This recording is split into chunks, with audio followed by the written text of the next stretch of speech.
오늘은 가르치시고 안아주신 하나님이란 제목으로 함께 말씀을 나누겠습니다.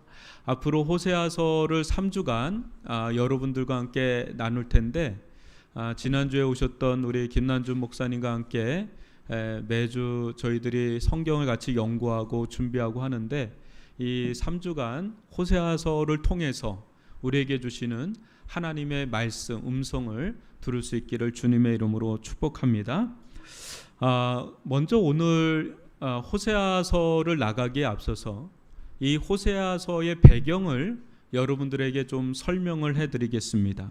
솔로몬 왕이 죽은 후에 이스라엘은 우리나라와 같이 북이스라엘과 남유다로 분열하였습니다. 이 호세아 선지자는 북이스라엘의 선지자로 활동했던 자였는데 특이하게도 이력이 남유다에 가서도 선지자 활동을 했던 그런 특이한 이력을 가지고 있는 자가 바로 호세아 선지자입니다. 호세아 선지자가 활동하던 시기의 왕은 여로보암 2세였습니다. 여로보암 2세 때는 여러분 북이스라엘 가운데 최고의 전성기였습니다. 경제적으로 또 군사적으로 외교적으로 땅덩어리도 가장 넓었던 땅을 차지했던 때가 바로 여로보암 2세 때였는데 문제는 이 여로보암 2세는 탁월한 왕이었지만 신앙이 없었던, 그래서 매우 많은 우상을 섬기게 됐던 그런 신앙적으로 영적으로는 암흑기라고 할 수 있는 그때에 선지자 호세아가 활동하였습니다. 이때 선지자 호세아는 하나님의 명령을 따라서 당시 소문난 창녀 고멜과 결혼을 함으로 호세아서가 시작되는 것을 여러분 아실 겁니다. 그러나 이 고멜은 수시로 남편을 떠나서 남편을 버리고 떠났습니다. 심지어 다른 사람의 아이를 낳기까지 했던 방탕한 여인의 대명사 바로 고멜입니다. 호세아는 하나님의 명령이기도 했지만 고멜을 가슴 절절하게 사랑했던 사람이었습니다. 형벌과도 같은 이런 고통을 받으면서도 이 방탕한 고멜을 사랑한 호세아의 모습은 당시 고멜과도 같았던 이스라엘을 끝까지 사랑한 하나님의 모습이기도 합니다. 그것을 호세아서는 배경으로 삼아서 오늘 보는 11장까지 왔고 오늘 11장을 통해서 우리에게 주는 메시지가 무엇인지 깨달을 수 있기를 주님의 이름으로 축원합니다. 호세아 선지자는 방탕한 이스라엘 백성에게 추억에 깃든 한 장의 사진을 보여주었습니다. 여러분, 제가 가끔 권사님들 신방을 가면 앨범을 갖고 와서 목사님 이 사진 보세요, 이 사진 보세요 하거든요. 근데 다 흑백 사진이 많아요. 근데 그때 그 사진을 보면 추억에 이렇게 잠기는 것을 보게 되는데 지금 호세아 선지자는 오늘 호세아 11장 1절로 3절에서 마치 그 과거의 이스라엘의 그 모습을 회상케 하는 그런 사진 한 장을 보여주는 것처럼 우리에게 보여주는데 그것은 어떤 것이냐면 이스라엘이 막 걸음마를 시작을 할 때에 이스라엘이란 나라의 초창기의 그 모습, 그 걸음마를 막 떼기 시작할 때 막 부모들도 그렇고 뭐 가족들도 얼마나 기쁩니까? 우리 애가 막 걸었다고 일어섰다고 혼자 걷는다고 그날 뭐 그냥 난리가 나죠. 너무너무 기쁜 마치 그런 모습을 연상케 하는 그런 장면을 지금 호세아 선지자가 우리에게 보여주고 있는데요. 이 모습은 이스라엘의 초창기의 모습을 보여주면서 그때는 그랬는데 지금은 이스라엘이 어떻게 되었는가라는 것을 비교하면서 마음 아픔을 전달하고 있는 장면이 바로 오늘 읽었던 호세아 11장 1절로 3절입니다. 여러분 먼저 3절을 다시 한번 보시면 거기 에브라임이라고 나옵니다. 에브라임. 여러분, 에브라임은 북이스라엘에 대한 하나님의 사랑스러운 애칭이었습니다. 여러분, 에브라임이 성경에 가장 먼저 나올 때가 언제인지 아시죠? 언제 제일 먼저 나오죠? 창세기에 나오죠. 에브라임이 누구 자녀입니까? 창세기에 보면 요셉의 자녀죠. 요셉의 첫째 아들 이름이 므낫세고 둘째 아들 이름이 에브라임이에요. 근데 나중에 야곱이 와서 요셉의 두 아들 므낫세와 에브라임을 축복하는 장면이 나오는데, 그때 오른손은 장자, 왼손은 차자를 축복해야 되는데 야곱이 어떻게 축복하냐면 어금 맡겨서 축복을 하는데, 왼손으로는 장자인 므낫세를, 오른손으로는 차자인 에브라임을 축복을 해서 요셉이 뜯어 말립니다. 아버지, 그러시면 안 됩니다. 므낫세가 첫째입니다 하고 하는데, 아니다, 나는 이렇게 하련다 하고 이렇게 어금 맡겨서 축복을 하면서 일종의 장자가 변하는 그런 일이 일어나는 게 창세기에 있습니다. 그래서 그런지 북이스라엘 가운데 가장 큰 지파, 가장 비옥한 땅을 차지하고 가장 영향력이 컸던 지파가 어디냐면 므낫세가 아니라 바로 에브라임입니다. 에브라임은 야곱에게 언제나 사랑스러운 이름이었습니다. 그래서 이 이름은 후일 두고두고 이스라엘을 가리키는 사랑스러운 애칭이 됐던 겁니다. 그래서 여러분들이 성경을 읽다 보면 이스라엘이라고 썼다가 어느 때는 에브라임이라고 쓸 때 그것을 어떻게 생각해야 되냐면, 에브라임은 이스라엘을 가리키는 말이구나, 이렇게 생각하시면 좋습니다. 여기에서도 하나님은 깊은 애정을 가지고 이스라엘을 뭐라고 부르냐면 에브라임이라고 부릅니다. 이스라엘은 하나님께서 출애굽을 통해 친히 낳으시고 사랑하셨던 만큼 하나님께는 애틋한 존재가 바로 에브라임이지요. 비록 불순종해서 죄짓고 분열하였으나 이스라엘은 여전히 하나님의 사랑하는 아들 에브라임이었다라는 것을 보여줍니다. 어느 순간 이스라엘에게 하나님은 낯선 분이었을지 모르지만 하나님께 이스라엘은 여전히 사랑스럽고 눈에 넣어도 아프지 않는 자식이었던 거지요. 사랑하는 성도 여러분, 이 이름은 바로 지금 말씀을 듣고 계시는 여러분, 저와 여러분의 이름이기도 합니다. 우리가 하나님 앞에 신실하게 살고 하나님 앞에 진실하게 살 때도 에브라임이지만, 하나님을 멀리 떠나서 영적인 침체에 빠지거나 또 불순종하거나 그렇게 패역의 길을 갈 때도 하나님은 우리를 바라보실 때 사랑의 눈으로 에브라임이라고 바라보시면서 우리를 돌아오라고, 우리를 어서 내 품으로 돌아오라고 말씀하시는 분이 바로 우리 하나님이십니다. 그래서 여러분의 이름은 누구 이런 이름도 있지만 또 다르게 하나님의 사랑하는 애칭인 에브라임이라고 하는 이름이 여러분들 가운데 아로새겨 있다는 것을 기억하시기를 바랍니다.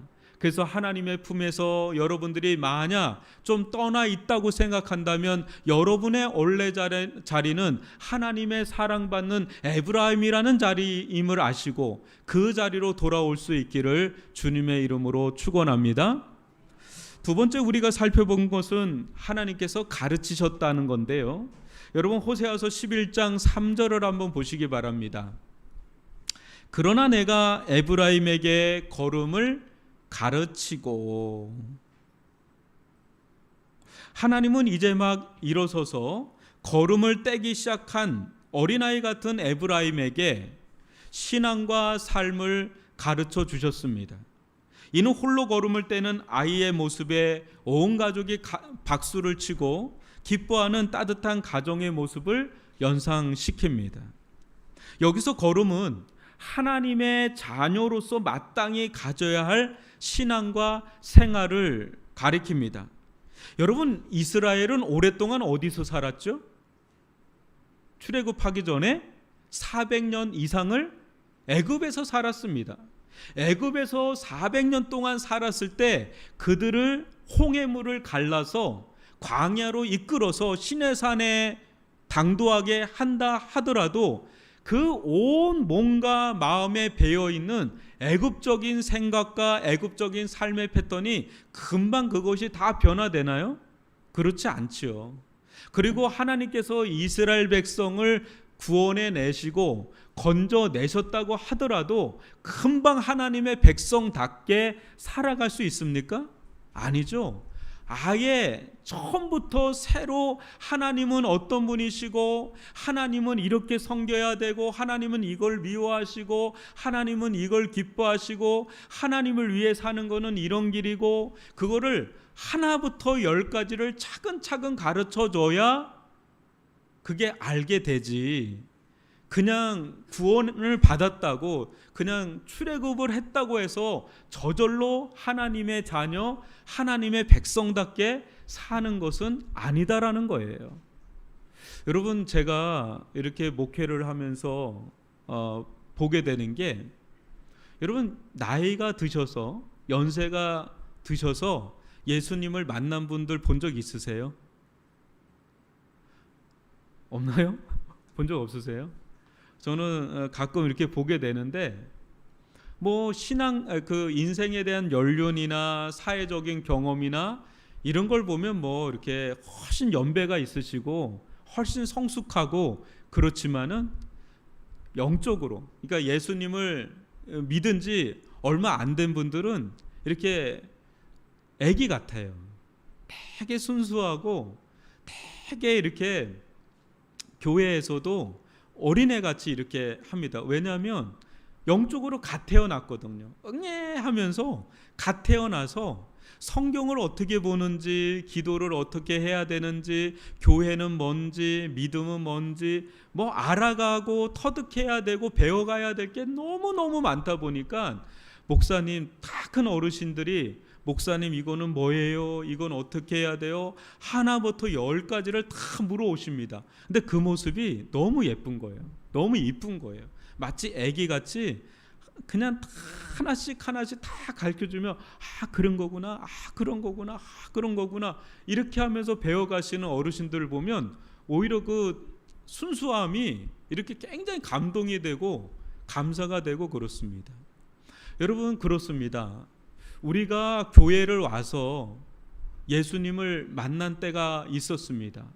그때 그 감격, 그 은혜, 그 사랑, 그거는 말로 할 수 없이 너무너무 감사하고 너무너무 좋은데, 문제는 내가 어떻게 신앙생활을 해야 되는지, 성경이 뭘 말하는 건지, 또 하나님은 어떤 분이신지, 하나님의 백성은, 하나님의 사람들은 세상에 나가서 또 가정에서, 교회에서, 또 사람들과의 관계에서 어떻게 살아가야 되는지 아무것도 모르겠는 거예요.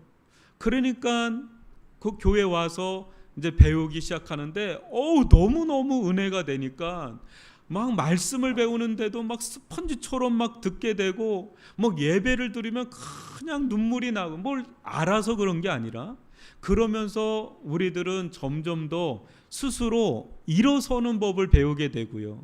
스스로 일어섰다가 또 쓰러질랑 하면 또 하나님이 붙들어 주시고, 또 스스로 일어설 만하면 또 쓰러지면 또 붙들어 주시고, 그러다가 어느 순간에 내가 스스로 말씀을 보고, 내가 스스로 기도를 하고, 내가 스스로 예전에는 누가 오라고 해야 교회를 왔는데 이제는 어느 순간부터 내가 시간을 맞춰서 교회를 오고 예배를 드리고, 심지어는 목사님 제가 어디 섬기고 싶은데 섬겨도 되나요? 하면서 점점 성장하고 성숙하고 자라가는 것을 보게 됩니다. 그럴 때 교회를 통해서 하나님은 여러분들 한 분 한 분들을 걸음마부터 시작을 해서 또 점점 스스로 뛰고 일어나고 그 모든 것들을 이루면서 한 걸음 한 걸음 우리를 양육시켜 가시고 또 성장해 가시는 것을 보게 됩니다. 여러분도 그런 경험 있었을지 모르겠는데, 저는 20살 때 예수님을 만났습니다. 근데 만났는데 가슴은 뜨거운데 이게 든 게 없는 거예요. 뭐 아는 게 없는 거예요. 뭐 성경을 보면 다 외국어로 돼 있는 것처럼 용어도 너무 어렵고, 그럴 때마다 너무 마음이 흔들리는 겁니다. 저는 원래 불교나 약간 샤머니즘 같은 그런 집안 배경에서 살아가지고 이게 믿음이 막 흔들렸어요. 그때마다 막 기도를 하면요, 그 뭐 기도를 많이 한 것도 아닙니다. 그런데 그 시절에, 신앙의 초기 시절에는 기도만 하면 응답이 되는 거예요. 그래서 돌이켜보면 왜 그때는 그렇게 짧게 기도를 했는데도 응답을 잘 주시는데, 좀 시간이 지나서 1년을 기도하고 2년을 기도하고 막 5년을 기도해도 응답이 더디게 되는 기도 제목들도 많은 겁니다. 그 왜 그런가를 생각을 해보니까, 그때는 제가 너무 어린 거예요. 어리니까 믿음에서 이탈되기가 너무 쉬우니까 하나님께서 빨리빨리 그냥 한 거예요. 애기들 여러분 보시면, 애들이 막 울면 애기일 때는 어때요? 그냥 무슨 큰일이라도 있는 것처럼 가가지고 뭐 똥기저기 갈아주고 뭐 젖꼭지 메어주고 막 이렇게 하면서 애를 키웁니다. 근데 애가 초등학교, 중학교, 고등학교 되면 아유 알아서 해 막 이렇게 하면서 네가 하면 되잖아 막 이렇게 합니다. 그게 애가 이제 컸다는 거죠. 근데 애가 어릴 때는 애지중지 그렇게 하면서 키우는 것을 보듯이, 하나님께서 이스라엘 백성을 신앙의 초기에는 아주 걸음마부터 이렇게 가르쳤던 것을 보게 되고, 또 우리도 마찬가지로 예수님을 처음 만났을 때부터 지금까지 돌아보면 하나님께서 여러분들을 그렇게 키워 오셨다는 것을 보게 됩니다.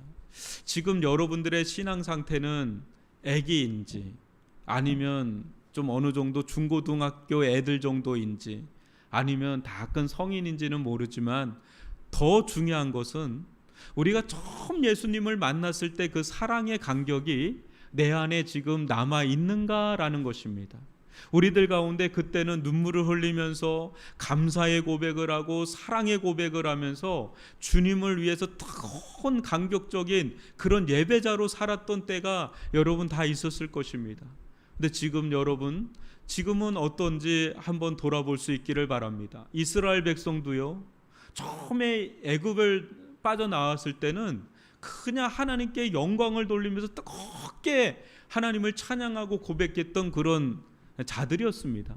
그러나 오늘 말씀 뒤에서 더 살펴보겠지만, 하나님을 멀리 떠나고 떠난 그런 가슴 아픈 길로 가고 있는 그런 속에서 이 호세아서가 주어지고 있는 걸 본다면, 지금 내가 서 있는 자리는 하나님께 가까이 붙어 있는 그런 자리인지, 아니면 하나님을 멀리 떠나서 그렇게 방황하며 하나님께서 주신 사랑도 잃어버리고 평안도 잃어버리고 기쁨도 잃어버린 건 아닌지 한번 여러분들을 돌아볼 수 있기를 바랍니다.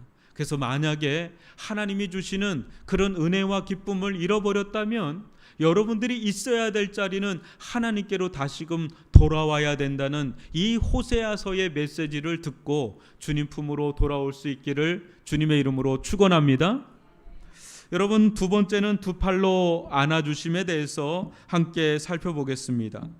하나님과 함께 했던 처음 사랑의 때 간격은 실로 놀라웠습니다. 그때 하나님은 이스라엘을 안아주셨고 이스라엘은 하나님의 품에 있었습니다. 여러분, 호세아서 11장 3절을 다시 한번 보십시오. 내 팔로 안았음에도 내가 그들을 고치는 줄을 그들은 알지 못하였도다. 여기 내 팔로 안았음에도 라고 나오는데요, 시브리어로 보면 그의 팔들이라고 해서 복수형으로 나옵니다. 한 팔이 아니라 하나님께서 두 팔로 이스라엘을 안았다라는 것입니다. 손바닥으로나 손목이 아니라 두 팔로 이스라엘을 이렇게 안았다라는 것은 하나님께서 이스라엘을 향한 친밀한 사랑의 표현이기도 합니다. 여러분, 아기 안아보셨나요? 아기 조그마한 핏덩어리 같은 아기 이렇게 안으면 불안합니다. 실은 떨어뜨릴까 봐. 그래서 얼마나 힘을 주고 이 아이를 놓치지 않으려고 꽉 잡고 있는지, 그럼 그 안에서 그냥 뭐 세건세건 그냥 그렇게 애가 그렇게 천사 같을 수가 없어요.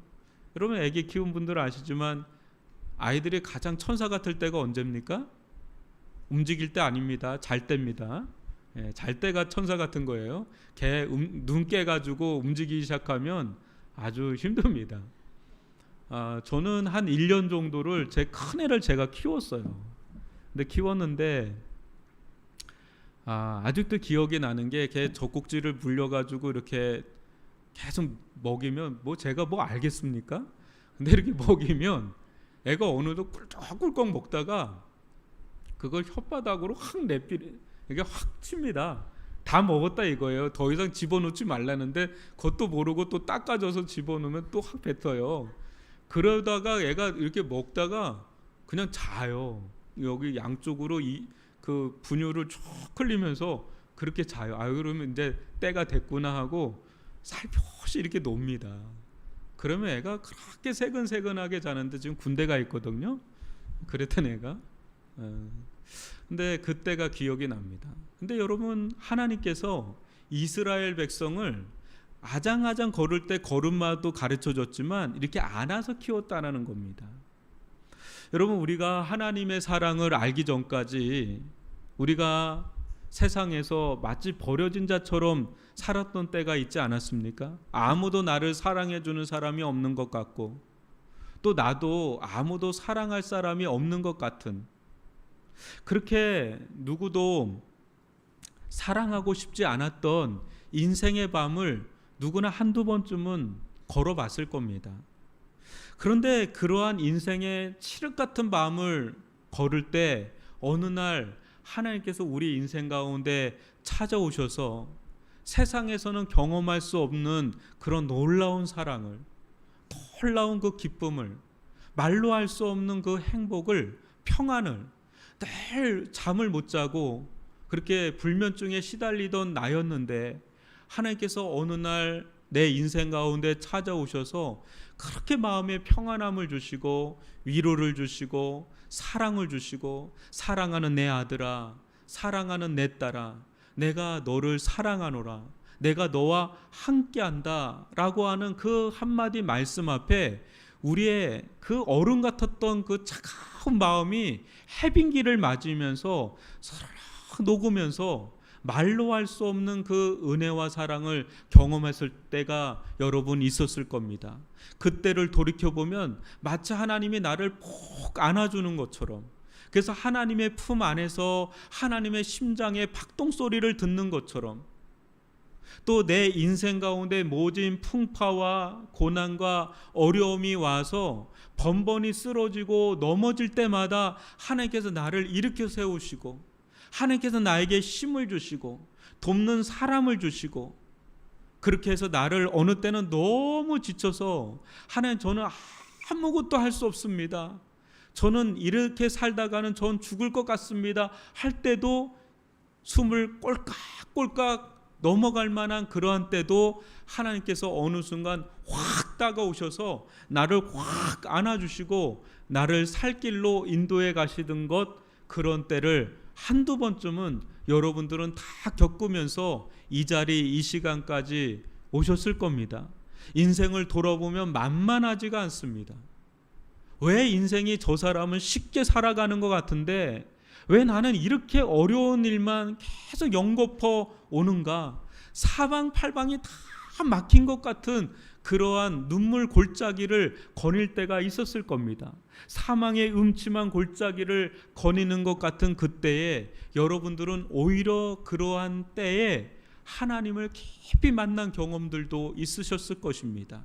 그때 그 누구도 위로가 되지 않았지만 하나님은 나의 위로가 되셔서 나의 생명을 붙드시고 나의 앞길을 여셔서 이끌어 가시는 것을 여러분들 돌이켜보면, 여러분 지금 우리가 어디에 있는지 계속해서 한번 물어봤으면 좋겠습니다.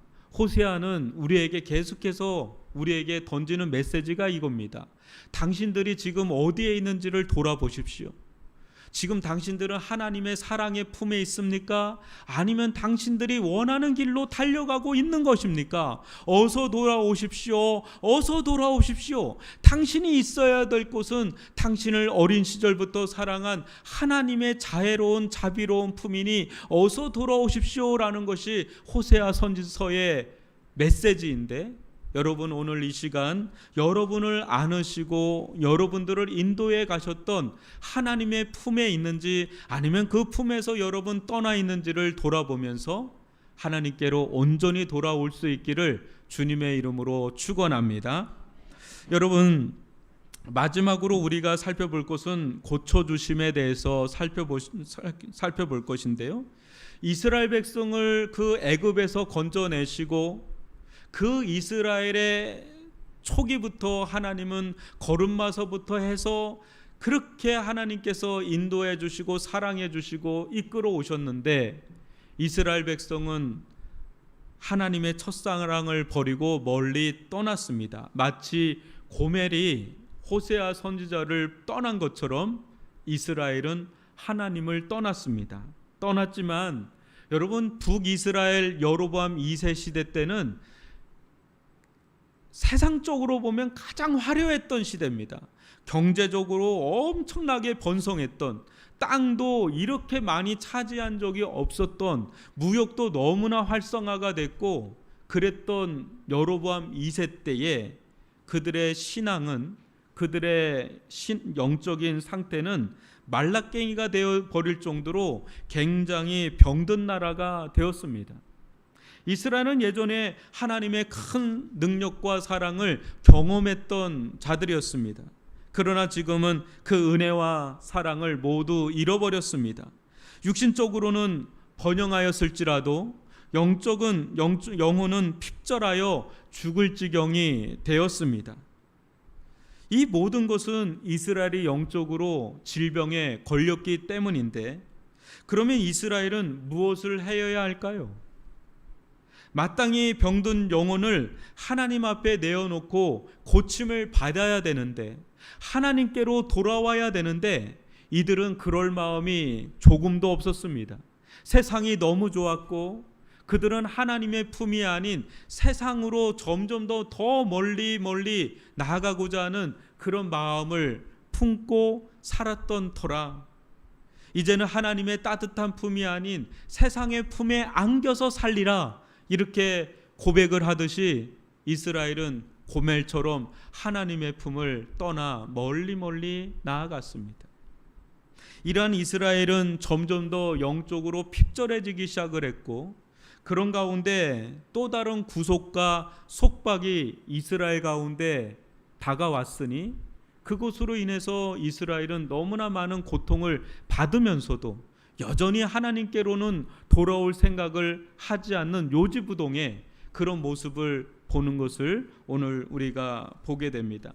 그것을 가장 잘 보여주는 그림을 하나님은 호세아의 가정을 통해서, 이스라엘아 너희의 가정이 바로 이렇다, 너희는 바로 고멜과 같다, 나는 마치 호세아와 같다, 이렇게 하나님은 실질적으로 이스라엘이 아무리 말을 해도 알아듣질 못하니까 하나님은 눈으로 보이는 호세아의 가정 속에서 하나님의 메시지를 지금 보여주고 전해주고 있는 것입니다.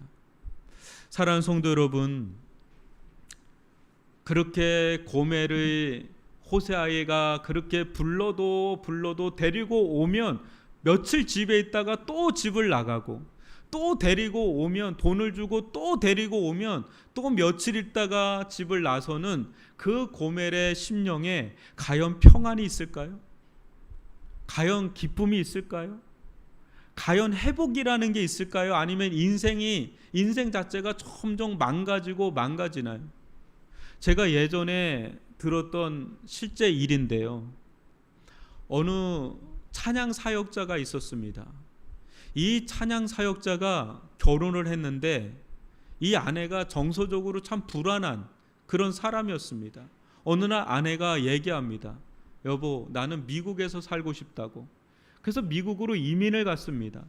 미국으로 이민을 갔는데 어느 날 아내가 사라진 거예요. 그래서 이 남편이 이 아내를 애들은 놔놓고 사라진 겁니다. 그냥 미국을 막 그 아내를 찾으려고 돌아다녔는데 어디에서 찾았냐면 시카고에 있는 마약 소굴에서 찾은 거예요. 얼굴이 빼짝 말라서 그렇게 있는 그 아내를 다시금 찾아와서 잘 씻기고 잘 회복을 시켰는데 몇 년간 있다가 또 아내가 사라진 겁니다. 나중에 알고 보니 백인 남성하고 사귀어서 거기서 애를까지 낳은 그런 일들을 겪으면서 그 남편이 완전히 마음이 무너진 거예요. 그래서 그 남편에게 또 얘기를 해서 백인 사람에게 얘기해서 결혼한 상태는 아니니까 동거하고 있으니까 이 아내는 내 아내다고 하면서 그 아내를 데려오는 그런 실질적인 일이 있었습니다. 그런데 여러분, 그렇게 남편의 곁을 떠나서 마약과 술집에 있는 그 아내의 모습은 정말 말로 표현하기 어려울 정도로 다 무너져 있는 그런 모습입니다. 사랑하는 성도 여러분, 지금 호세아의 가정을 통해서 하나님은 이스라엘에게 이야기하고 있는데 뭡니까? 너희들이 처음에는 내 아내였고 내 자식이었으나 어느 순간에 나의 품을 떠나서 멀리 갔구나. 여러분, 호세아서 11장 2절에 보면 그것이 가장 잘 나타나 있는데요, 한번 보시기 바랍니다. 선지자들이 그들을 부를수록 그들은 점점 멀리하고 바알에게 제사하며 아로새긴 우상 앞에서 분향하였느니라. 하나님은 선지자를 통해서 이스라엘 백성을 계속해서 부르는데 그들은 점점 멀리에서 바알과 아르새긴 우상으로 나아가서 그들에게 분향을 하고 있는, 예배를 하고 있는 그런 장면을 보게 되는 것이죠. 여러분, 이 장면에서 우리는 무엇을 봅니까? 왜 이들은 하나님이 아닌 바알들과 아로새긴 우상에게 그렇게 분향을 한 겁니까? 호세아 선지자를 비롯한 수많은 선지자를 통해서 하나님께서 그들을 오라고 메시지를, 말씀을 전하고 있고 사랑을 전하고 있는데 왜 이스라엘 백성은 하나님을 거절하고 하나님의 말씀을 거절하고 선지자들의 고백을 거절하면서 왜 계속해서 바알과 우상 숭배로 향하는 이유가 무엇입니까? 바알과 우상은 그때 당시에 경제적인 세상을, 모든 것을, 세상을 주관하는 신처럼 떠받들던 그런 신들이었던 것이죠. 그들은 세상의 번영, 세상의 쾌락, 세상이 주는 즐거움, 그것에 중독되었고 그것에 매였고 그것을 주는 것은 하나님이 아닌 바알과 우상이다라고 하는 것에 매여서 그들은 하나님을 멀리 떠났던 것입니다. 그러면 그럴수록 그들은 잘 살았는지는 몰라도 그 영혼은 핍절하게 되고 그 영혼은 마치 욕과 같이 온몸이 종기가 난 것처럼 병든 영혼으로 시름시름 앓게 되는 것을 보게 됩니다. 사랑하는 성도 여러분, 오늘날 우리는 하나님을 믿습니다. 그리고 하나님을 믿고 의지하고 따르려고 하지만 이 세상의 바알과 우상 숭배와 같은 수많은 것들이 우리를 현혹하고 우리를 유혹하고 하나님이 아닌 내가 너에게 기쁨을 가져다 주고 너에게 힘을 가져다 주고 너에게 권력을 가져다 주고 너에게 즐거움을 가져다 주고 너에게 평안을 가져다 준다고 우리를 얼마나 손짓을 하며 유혹을 하는지 모릅니다. 그 말을 듣고 하나님이 아닌, 겉으로는 예배의 자리로 이렇게 나와 있지만 마음으로는 하나님으로부터 멀어져 있는 이들이 얼마나 많은지 우리를 돌아보지 않을 수가 없습니다.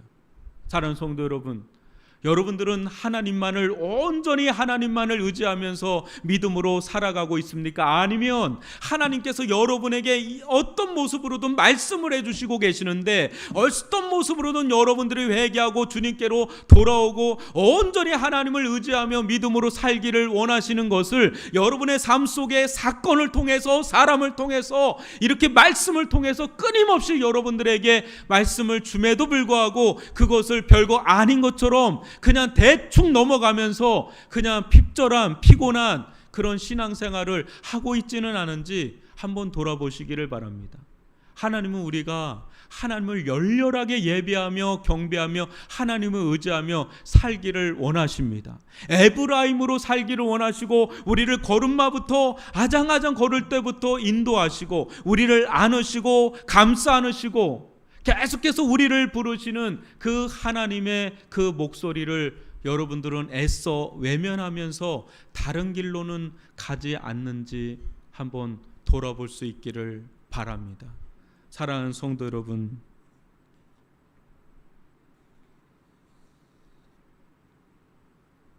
하나님은 여러분들이 방황하기를 원치 않으십니다. 하나님은 여러분들이 그 누구보다 하나님의 그 말할 수 없는 풍성한 사랑 안에 거하시기를 너무너무 원하십니다. 문제는 하나님께 있는 것이 아닙니다. 언제든 하나님이 원망스럽습니다. 왜 하나님은 내 뜻대로 내가 원하는 대로 들어주질 않는 거야? 하나님 살아계신 거 맞아? 나 사랑하는 거 맞아? 이렇게 원망 섞일 때가 있고 하나님을 떠나고 싶은, 겉으로는 떠나지 않는데 마음으로는 이미 떠나 있는 그런 마음을 품을 때가 있는데, 여러분 그렇게 하시지 마시기 바랍니다. 하나님이 문제는 없습니다. 하나님은 지금 눈물로 기다리고 계십니다. 어서 돌아오라고. 호세아 선지자를 통해서 우리에게 주는 메시지는 돌아오라는 거예요. 다른 곳에서 방황하고 헤매고 평안을 잃어버리고 자유를 잃어버리고 다른 곳에 가면 뭔가 있는 것 같이 그렇게 불나방처럼 나가지만 그곳에 붙는 순간에 타다닥 타면서 우리의 영혼을 걷잡을 수 없게 만들어버리는 그 길로 가지 말고 오직 하나님의 품으로 돌아오라고. 하나님은 둘째 아들을 내어보낸 아버지가 그 탕자를 동구밭에 나아가서 기다리는 것처럼 여전히 우리를 기다리고 계신다는 것을 잊지 마시고, 하나님 오라 하실 때 얼른 하나님 두 손 두 발 들고 하나님 품으로 달려나갈 수 있기를, 마치 우리 애가 나를 보면 아빠 엄마 하면서 달려서 푹 우리 품에 안기는 것처럼 그렇게 하나님의 그 너른 품에 안길 수 있기를 주님의 이름으로 축원합니다. 하나님께서 여러분들을 씻기시고 여러분들을 세우시고 여러분들을 치유하시고, 마치 그 아버지가 탕자에게 좋은 옷과 가락지와 잔치를 벌린 것처럼 다시금 우리 영혼에 잔치가 일어나게끔 하시는 그런 회복의 여정으로 돌아올 수 있기를 주님의 이름으로 축복합니다.